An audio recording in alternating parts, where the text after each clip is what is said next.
So I want to talk about just some of the things that the community college route taught you, just as far as the love of the game and just the work ethic. Yeah, definitely. Community college first taught me that time is not to be wasted. I feel like I already had wasted a little bit of time by having to go that route. You know what I'm saying? Not being eligible coming out of high school to go right to D1. So it definitely made me hungry, but it also made me like appreciate things a lot more when I did get to D1. A lot of people, some people who go straight to D1 fresh out of high school, you know, maybe I wouldn't say feel like they're owed things, but they don't necessarily look at things like in a bigger picture, or like things could be a lot worse. But me coming from junior college, when I got in those type of situations, like being at Alabama and Oregon, you know, I tried to, you know, be as humble and as grateful as possible, because I never could think that I'd be in that position. Right, and we're going to talk about this trail, right? You talked about the next stop for you was University of Alabama, right? And playing defensive back, everybody knows that you NFL Hall of Fame coach, Nick Saban, right? And he's a defensive back coach, so you got to work with him from sometimes. I want to ask you, what are some of the things that you was able to pick up from him when you talk about work ethic and just time and commitment? Because we see the classic quotes, right? But that's the media stuff. We all know that behind the scenes practice can get a little crazy. So I want to ask you, what are some of the things that you picked up from him? Picked up from Coach Saban, definitely. My mentality for the game, not only my mentality as in there's no cut cards for nobody. Practice, the games, you got to treat everybody the same, whether it's a scout team dude just giving you a look or you're going against the one receiver. He definitely taught me that, and he helped my IQ for the game of football. When I transferred to Oregon, it made the transition seamless just because of the IQ that Coach Saban had helped me with learning and breaking down football and coverages and stuff like that. So I feel like definitely he helped with my mentality on the field, and he helped with my knowledge of the game on the field. Yeah, definitely. Let's talk about Oregon, right? Because y'all had a really good year, back-to-back years, right? And then Dan Lanning being there, him being a defensive-minded coach, right? And he seems like a fiery guy. He wants to get after it. So let's talk about Coach Dan Lanning, man. What type of guy is he, and what did he bring to the table, right, to get you prepared for this process as far as the NFL draft?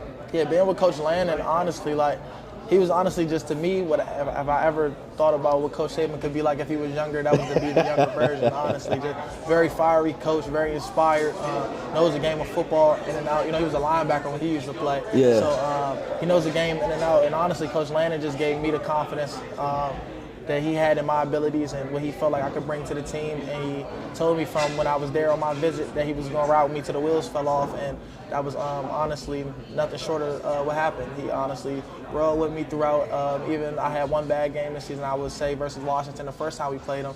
And he still stuck with me throughout the season. I can't thank Coach Lanning enough. Yeah, that's what's up, man. So listen, we at the Senior Bowl, right? So it's a must that we talk about practice one, right? How was practice for you? How was that experience to get coached by NFL coaches? What are some of the things you picked up on? What are some of the things that you like, you know what, come next practice, I'm going to improve on and I'm going to shut down and dominate? Yeah, so day one of practice, I felt it was pretty good. It feels like everybody getting their feet wet, honestly. A lot of guys said that.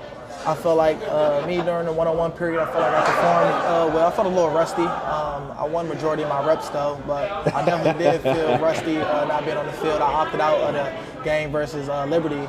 Yeah. I would say like learning from Coach Burks, the Cincinnati corners coach. He's been just opening my eyes on little things that I should look at when I'm maybe impressed, things that I've never heard before, especially when he came to talk about how your peer step should be to the person's speed release foot. And that was the first time me ever hearing that, but it was actually helpful today when I was checking a receiver who decided to do a speed release, and because my feet was in the right place, I was able to be much more under control and on top. Yep, this is something you don't know. So I actually worked at LSU for a couple of years. I was coaching over there, and I paid close attention to the defensive backs when I was there, right? So I always pay attention to mentality, right? And I want you to talk about what's your mentality when you're approaching the wide receiver, right? Talking about press man situations. So what's your mentality when you're getting ready, you're getting locked in, and you're like, you know what, I'm about to lock this wide receiver down?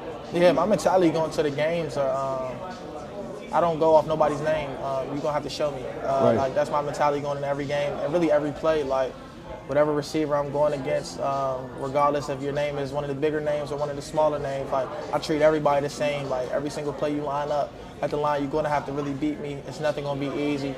And I would say that's my mentality. Like, and if you catch the ball, I'm going to make you feel me.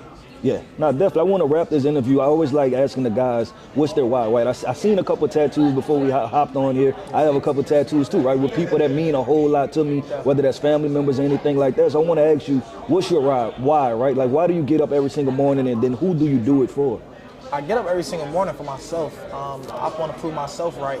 I'm not in a situation like most where I'm doing this to necessarily get my family out of a struggling situation. Right. I'm always been the person who, since I was 5 years old, said I wanted to make it to the NFL.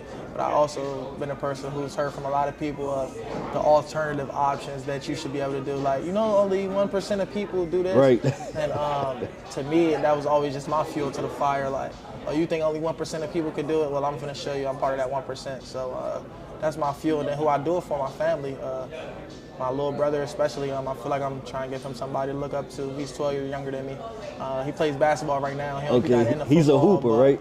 I still want him to see, like, this is one of the right ways you can do it. Nah, that's what's up, man. Well, there we have it, ladies and gentlemen. Oregon cornerback, lockdown cornerback. Let me add in a lockdown cornerback, Khyree Jackson, man, at day one practice, wrapping up the Reese's Senior Bowl day one practice.